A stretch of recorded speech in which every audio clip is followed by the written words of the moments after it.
Hello, ladies and gentlemen, and welcome to the Community Spotlight, where from time to time I talk to groups or individuals around the Sonic and Sega community and their impact and work in the community.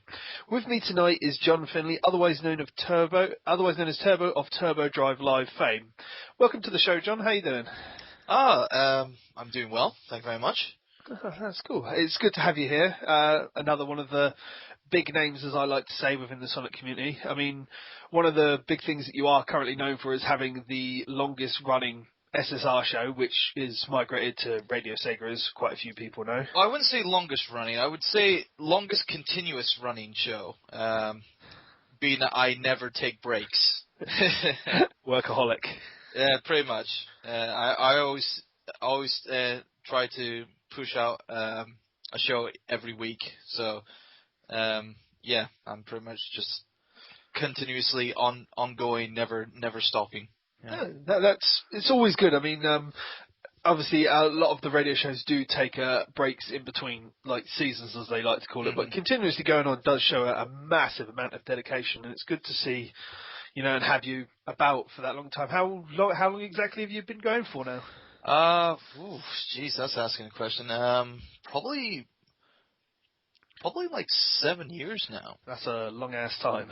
Yeah, it's been a good while. It was roughly around 2005, 2006 where it all kind of like started to kind of like kick off, with Turbo Drive Live, and of course it's got a long history to it. So Oh, no doubt. I mean, obviously, being for 7 years, you've been through all the ups and downs that the Sonic and the Sega itself have gone through, no doubt, and reporting on it from week to week. But, I mean, let's start at the beginning. I mean, where exactly did you come up with the idea of, like, Turbo Drive Live, and when exactly did you get the idea to make it a radio show? Well, it was back when SSR, SEGASonic Radio, was looking for a new talent, and at the time, the head of SSR was Hawks, who obviously was very popular, and I used to listen to his show when it was on SSR. And also another big name that I was listening to as well was Roy Raccoon with the Raccoon Zone. When they were asking for new talent, I submitted an idea, being that obviously I'm Scottish. I originally came up with the name the Highland Hour, where obviously it had the pretty much this the format that you hear today. Yeah. But I just thought that the name wasn't too it wasn't too original. It was quite. You wanted something really, that would stick out more. Yeah, I want something that was relatable to the Sonic community, and because I kept using the name Turbo, as in Turbo the Hedgehog, who many people wouldn't have known that the character Turbo the Hedgehog is actually from the STC Fleetway series, a very minor side character that only appeared in 2 issues. Very, very small appearance. Very small part. And I thought, you know what?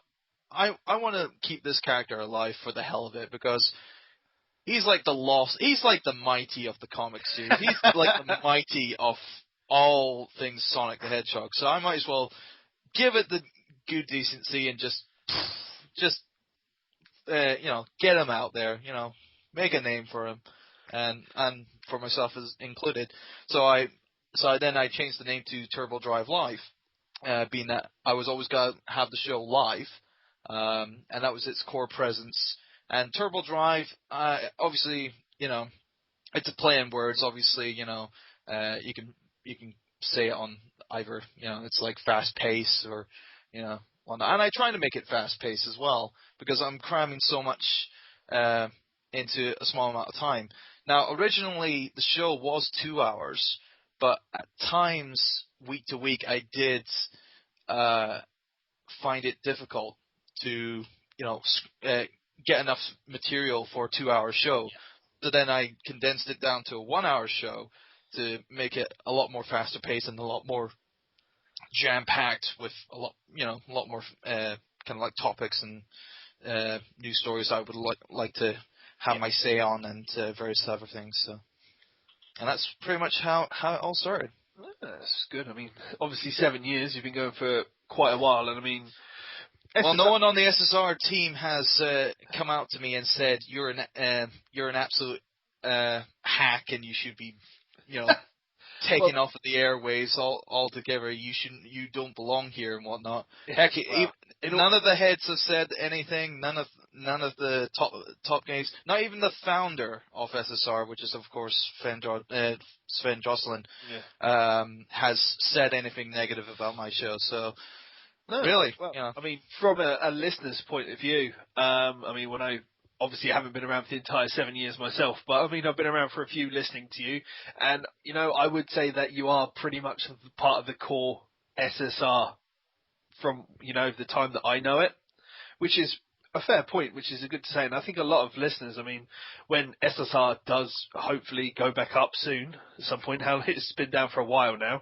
It has been a while, but I keep SSR chugging along by invading Radio Sega at the moment.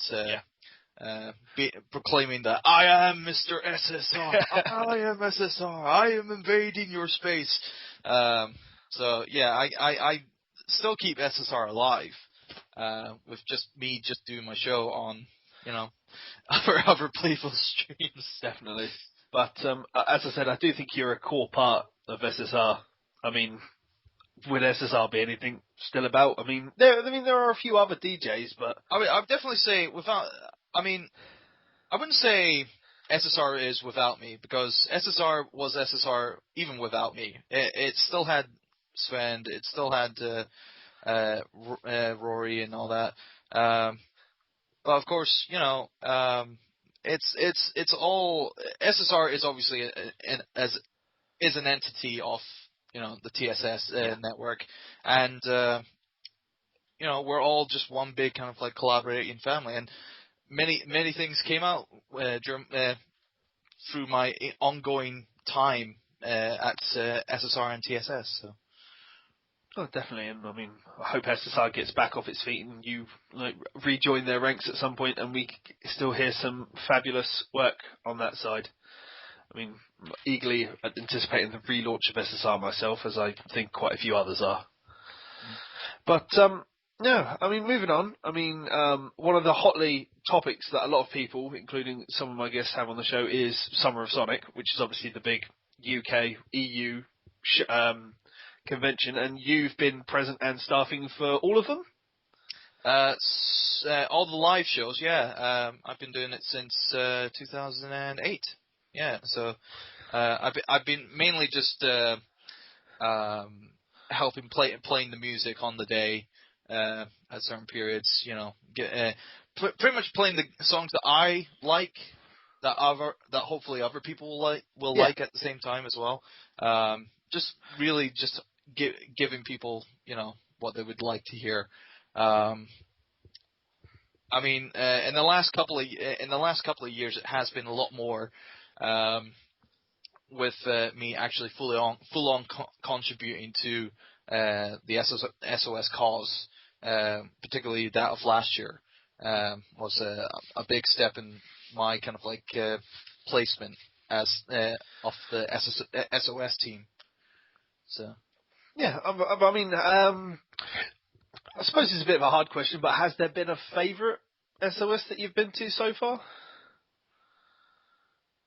All of them have their moments. I mean, really, it's hard to just choose one, because each one has a memorable moment. Like the first one was so memorable for me, where Elson Darkspeed Swong, he did a little special thing for everyone at Summer Sonic 2008, and he made these kind of like personal kind of like certificates, right, from his artwork that he did for Summer Sonic 2008, and a little little kind of like description of him talking about us and how he thinks that we deserve these like little certificates. And then he came to me and he gave me one, and I was like, oh my god. It's like, dude. And I ended up um, being so emotional with that, because I've never had anyone that thought of me that being that, you know, awesome for what I do, and that's just talking random, you know, Blows you stuff away with on. appreciation. Yeah, I mean, that summer song was absolutely amazing, and it was the first one, and we all of us, you know, including Sven and Kevin, Yeah. didn't really think that was gonna all fly, but no, it was a success. It was a smash hit, and you know, it was a really emotional day that day.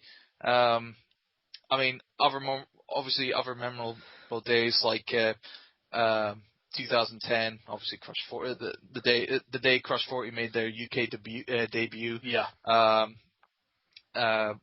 Where on that day, obviously I had my own kind of like personal moments where I was able to play a song that Katie Satori, I can't remember her last name, but Shadow Girl, who eventually performed in the community showcase the following year, and I was very proud to be a part of that, because if I didn't play that song and I didn't hear her music, I wouldn't have thought that, you know, she was awesome. But no, when I was when I was given that opportunity, I was like, damn, this girl's good.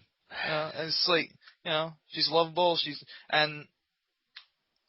And throughout that entire year from 2010 to 2011, I said, guys, I need this girl on the stage. Come on. And so I'm not a person who usually asks about this, but I want her here. And when the rest thought up of the community showcase, they, you know, took the idea and, you know, gave Shadow Girl the stage, and she got her chance. And I was proud of that. So. Yeah, it's good. It's always good to see the progression of things, you know, and especially, you know, from you knowing a more musical sense than a lot of others, being able to just voice your opinion on something like that and get Shadow Girl over, who had a big impact with a lot of people at SOS 11 last year. I do remember there was a lot of things, because she was happy to be there as well. Yeah, well, she was happy at 2010, but obviously 2011 was probably even more magical that day, being that she got a chance to sing. Yeah, sing on stage, and, you know, let other people hear her live. So. No, that's cool. Well, it's good. I mean, again, I mean, as you know, everybody has differing favourite parts from Summer of Sonic. It hits so many different people in so many different memorable ways. So it's good to see yours. Going forward, are you looking forward to this year? I mean, obviously from what's been announced so far, but we know that you're behind the scenes and know a little bit more. But you're looking forward to it for what you do know? Yeah, I mean, I'm happy that obviously it's got to be an actual summer location this year, which is I think it is actually better to be because it's Summer of Sonic. It really should be in a summery place, and, you know, Brighton is you know, quite the kind of like summer destination for, you know, UK go-getters, and I thought that was a perfect place to have Summer of Sonic this year. Other things, obviously, Crush 40 coming back to, you know, and Jun Sonoy. I love Jun. I think everybody loves Jun. Yeah. Jun does some crazy stuff. I mean, last year he went out to that massive queue as well, didn't he? Yeah, he was at the queue outside. What was it? What was it called again? I can't remember the place that we were last year. The Campton Center. Yeah, that's the one. Campton Center. And he was just outside, you know, meeting with everyone, signing a couple of things, taking a few photos and stuff like that. The guy's a legend. Oh, in definitely. all sense of the word. Definitely. But no, he's coming back. time of recording, 2 Nigels have obviously been announced today as well for SOS. Yeah. So I actually, funnily enough, I actually got a chance to meet with Nigel Dublin when he was here in the Highlands. Yeah. For another convention, and we actually got into a good conversation about Summer of Sonic and also his other projects that he's done in the past. And I got to see a lot, and it was great to actually have have a chance to talk to Nigel Dublin proper, because at every SOS that he's attended to, I've never had a chance to actually talk to him too much, because either A, I'm too busy, or B, he's too busy, and it's always the case with Summer of Sonic, because everyone wants to see the the big guests, and obviously the 2 Nigels are big ones. But the only time I ever got a chance to talk to both Nigels, was in 2009, where Old Brick Lane. Yeah. Old Brick Lane, and the only thing I got to discuss with each other was, would you like any sandwiches? And that's the only time I ever got a chance to talk to him. And I actually brought it up, and obviously he can remember, and it's like, yeah, it was like 4 years ago, so yeah, you wouldn't have remembered it now. But no, it was actually good to actually have a good chat with Nigel and Nigel Dom, and he's coming back for Summer of Sonic, and both him and Kitchen. I think Kitchen's obviously the longest running guest that has come to Summer of Sonic, I think. Being that he's actually been to every single Summer of Sonic since 2008. Yeah. So wow, it's a great achievement for him. Oh, definitely. I mean, I don't think a lot of the visitors and the goers to the convention actually realise that the staff don't really get as much time with the guests, you know, as they do. Yeah. I mean, all together, it is it's still a community event, but the people that go to see SOS, I think sometimes they don't levy out how much that the staff miss out on as well, just being able just to help out and volunteer for it. Yeah. But at the end of the day, I mean, I can only say it from last year, but it was good to see smiles on people's faces instead of just going around and just looking at everything. So, I wonder, I think that's the same for you at the end of the day, but... yeah, definitely. I mean, being to just interact with people, guests and visitors alike, is obviously a better thing than just looking at people, looking at faces, looking at things and whatnot. No, it's the whole interaction of SOS that's the key element of that community convention thing. So right, it's good. Yeah, I mean, being a DJ, as we've mentioned for SSR, and obviously you've done SOS. I mean, you've mentioned how you've got certain songs that you play that you like and you hope others will like. Are there any certain songs that you'll always, in a pinch, jump back to? I always tend to jump back to. Now, it's not a song, it's not like a song, but it's always an album. I always jump back to the Sonic Adventure remix album. Oh right, yeah. It's probably the most underrated remix album in Sonic musical, history. Yep. Because it actually has some kick-ass remixes that no one has probably heard of, and I always tend to play at least one or two from that remix album. And I actually got a physical copy not too long ago. From a good friend and merch lover himself, Mr. Adam T-Bird Tough. Yeah, it's like obviously it's always best to have a physical copy on hand. Definitely. And really, having the remix album is definitely really cool for me, because I love the remix album. I mean, they're not all great, obviously, but there are a few there that are really, really good, and I always tend to play them at Summer of Sonic every time. That's the album with the Transmutator mixes, isn't it? Yes, yeah, yes. It's got two or three. There's the Open Your Heart one, and I think there's the Believe in Myself one.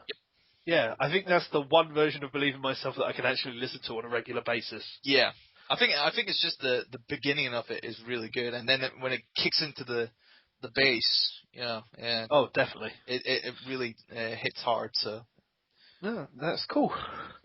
But no, it's good to see. I don't really get a chance to ask a lot of people what their favourite albums are or songs, because a lot of people in the community will immediately jump back to like this Crush 40 song or that particular remix. And I think Sonic Adventure Remix, as you said, is one of the really understated and underestimated albums. yeah, it is definitely one of my favorites. In fact, it probably is my favorite album of all the Sonic community. I mean, I could be cliche and I could say, oh, Sonic Adventure 2 or Sonic Generations or Sonic the Hedgehog 06 for some bizarre reason, but with me, I actually truly believe that the Sonic Adventure Remix album is a very underrated album and deserves a lot more love, and I definitely give it a lot more love than the next Sonic fan. So yeah. There you go, a nice little thing to go out and look for people to go and listen to, and then they can go back and have a word with Turbo and say, yeah, your album choice was amazing. So it's always You're correct, sir. We are not worthy. Turbo fans, amazing. Moving on. You've got back into doing your live streaming a bit more, haven't you, with your Turbo Drive Let's Plays? Yes, Turbo Drive Live Let's Plays. Basically, it only came up as kind of like a little thing that I really wanted to try, because there are certain games that I have that I don't really see on a regular basis having Let's Plays of. Yeah. Either because it's either too long or it's not interesting and whatnot. But the games that I always tend to play are interesting and don't get enough recognition as they are, and I tend to do that. Sometimes I have beaten off the path and I've played really bad games, like recently Golden Axe Beast Rider. Yeah. A very terrible game. But I have played games that don't really get that much recognition, like Klonoa on the recent. Oh, Klonoa, amazing game. The Wii remake. Yeah. That came out. I'm sure Sonic Yoda will love you for that choice of game. Also, Earthart also likes me for playing that game as well. I actually have both that, the Wii make, and The original. Not the original, but the PS2 sequel. Oh right, Jesus. So I might actually go to the PS2 sequel sometime in the future, if all things go well. Of course, thanks to Disco Ponies, I've now unlocked the true potential of my capture card, and I can open up my library, because I was only limited to Xbox 360, PS3, and Wii, but now I've unlocked the potential, and I'm thinking I could do PS2 now. Oh, you've got access to a wider range of consoles then. Yeah, so that's cool. I mean, the only problem with Turbo Drive Live Let's Plays is that I don't have a way of recording anything before the GameCube. Right. Yeah. Say. Well, I suppose at that point it really comes down to emulation, but that really isn't a true way to play a game without a controller in your hand, is it? No. Especially with how I do the show. Basically, the show is pretty much it. If you've ever seen Screw Attack screwing around live shows where they just basically literally screw around and play whatever they like, unless it's a specific day, and they always have like one screen showing the footage and one screen showing them playing the game. And that's what I want it to be, is that I don't want to have a let's play where people don't see the person actually playing the game and that person is talking over the game and whatnot. No, I want to interact with the people as I'm playing through it, and actually give Yes, so certain they can see techniques. your reaction as certain things evolve in the game. Yeah. Yeah. And obviously, the whole emphasis obviously is live. And it's like the live emphasis point is the best thing because you get to see my actual reactions straight away, and and responses to this, that, and the next thing. Yeah. Of course, there is a problem where I do concentrate quite intensely, and then I don't stay silent for a good while, and it happens. But in all sense, it is still something that I really wanted to do and really wanted to try out. And so far, I am actually enjoying it. So yeah. That's good. And one thing to note for viewers that aren't aware, I mean, Turbo Drive Live Let's Plays are going on to the Rex YouTube account, aren't they? So they'll be replayed and shown on there.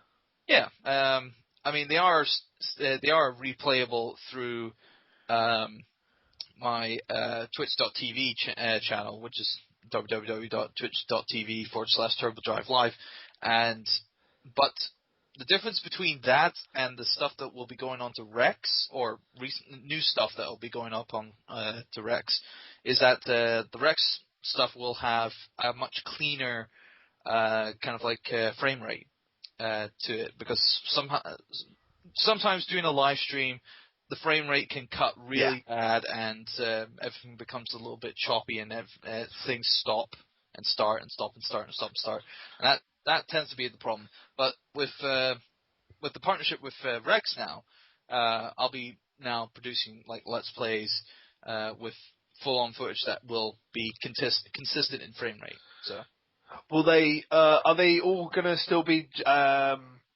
ones that you're doing live, or are there going to be stuff that you're just recording? It's pretty much going to be the same as you see it live, just in a better frame rate. Basically, it is what I do. What I do is that I stream the live stuff and then record at the same time. So you're getting both at the same time. And then the recorded stuff is pretty much the live stuff that will be, that is the much cleaner version. Not cleaner in the way that I don't swear too much. It's cleaner as in it'll be cleaner in terms of frame rate and sound quality. Yeah, no, that's understandable. Yeah, a lot of people have issues with, especially because it's one of those things. Especially if a live stream can go down, you're still recording what's going on. So no, it's a good idea. Just having someone to host it. What was it with Golden Axe Beast Rider? It actually did happen at one point where the stream did go down, but the recording was still going. Yeah. So there's a big chunk of that session that was that was still going on.